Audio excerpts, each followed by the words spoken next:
एक लंबवृत्तीय शंकु का आयतन जिसके आधार की त्रिज्या उसकी ऊंचाई की 1/3 है एक गोलार्ध के आयतन के बराबर है। शंकु की त्रिज्या और गोलार्ध की त्रिज्या का अनुपात कितना होगा? इस क्वेश्चन में हमसे ये पूछा है। तो एक लंबवृत्तीय शंकु होगा, तो हम शंकु देखिए कैसे बनाते हैं। एक हमने ऐसे शंकु लिया, ये एक शेप ली और इसका नीचे का जो होता है एरिया वो ये सर्कल होता है और यहाँ से इसकी मान लीजिए कि हाइट है और ये इसकी रेडियस है। हमसे जो कह रहा है, इसकी जो हाइट हमसे कह रहा है, ये कह रहा है कि इसकी त्रिज्या की 3 गुनी है। अगर हम इसकी त्रिज्या को r मान लें तो हाइट जो हमारी होगी वो 3r होगी, क्योंकि इसमें कह रखा है आधार की त्रिज्या उसकी ऊंचाई की 1/3 है। मतलब आधार की जो त्रिज्या है उसकी ऊंचाई की 1/3 है। तो ये 3r का अगर 1/3 निकालेंगे तो हमारा r आएगा। उसके बाद क्या कह रहा है? उसके बाद कह रहा है गोलार्ध के आयतन के बराबर है। अब एक गोलार्ध हमने बनाया, तो गोलार्ध हम बनाएंगे वो इस तरीके से, हम गोलार्ध को लेंगे, ये यहाँ से हम गोलार्ध ले लेंगे और गोलार्ध में भी यहाँ से इसकी हम एक त्रिज्या मानेंगे। तो कह रहा है इसका आयतन और इसका आयतन दोनों के ये बराबर है। तो अगर हम इसकी त्रिज्या को कैपिटल R मान लें ये, और इसकी जो त्रिज्या है वो हमारी R है, उसकी हाइट हमारी जो है वो 3r है। अब नेक्स्ट हम क्या देखते हैं? इसमें देखते हैं कि हमारा जो शंकु का आयतन होता है, शंकु का आयतन बराबर दिया हुआ है हमारा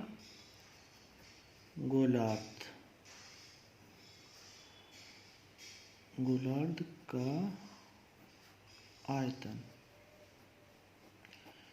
ये दोनों बराबर हमारे दिए हुए हैं। अब शंकु का आयतन हमारा जो होता है वो होता है 1/3 पाई r² h, और जो गोलार्ध का आयतन होता है हमारा वो होता है 2/3 पाई r³।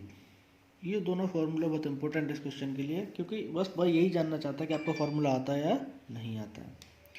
अब यहाँ से r² तो हमें पता है कि क्या r हो जाएगा, लेकिन h की वैल्यू हमारी यहाँ से 3r है, तो इसकी वैल्यू को हम यहाँ पुट करते हैं तो ये होगा 1/3 पाई r², यानी r तो r ही है तो यहाँ तो r² होगा और h की जगह हमारा 3r है, ये हमारा ऐसे होगा, बराबर 2/3 पाई r³। यहाँ पे r की वैल्यू हमने कैपिटल R मानी है क्योंकि इन दोनों के आयतन को हम सेम मानना है, लेकिन हमें नहीं पता इनका अनुपात निकालना त्रिज्या का r का, तो इसलिए हमने इसको डिफरेंट माना है। तो यहाँ से r³ की वैल्यू जो होगी कैपिटल R³। अब दोनों साइड में हम देखते हैं कि क्या हमारा कैंसिल आउट होगा और क्या कट जाएगा, उसको काटने की हम कोशिश करते हैं। तो यहाँ से 3 है, यहाँ से 3 को हम काट सकते हैं, यहाँ से पाई है, हम यहाँ से पाई को काट सकते हैं। अब बाकी तो हमारा इसमें कुछ कटने वाला नहीं बचा हुआ है, तो 3r और r² ये बनेगा 3r³ बराबर कैपिटल R³ और यहाँ से 2, तो ये हमारा इस तरीके से बच जाएगा। अब हमें निकालना क्या है? हमें निकालना है R/R, और यहाँ हमारा r³ दे रखा है।